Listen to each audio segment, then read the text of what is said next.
დღევანდელ დღეს რუსებიც აგრძელებენ დაახლოებით იგივე კეთებას. ისინი ავლენენ მოწყვლად რგოლებს საზოგადოებაში, მოწყვლად და ემოციურ აა, იდეოლოგიებს, წარმოდგენებს, ამ ყველაფრის ექსპლუატაციას აკეთებენ და შემდეგ ემოციების საშუალებით აფეთქებენ რაღაცა საზოგადოების ნაწილებს.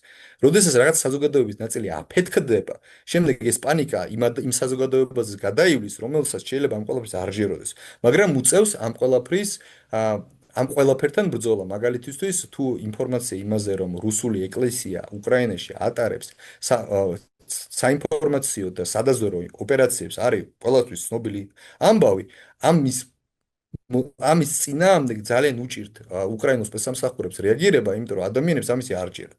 ადამიანები ამბობენ, რომ ჩვენ ამისი არ ჭირთ თქვენი ტყუებით და აქედან გამომდინარე ეს აფეთქებული საზოგადოების ნაწილები არ აძლევენ აა, იმ ორგანიზაციებს, რომლებსაც წესრიგი უნდა დაიცვან და უნდა შექმნან იმისი ფონი, რომ უკრაინამ გაიმარჯვოს რეაგირების საშუალებას.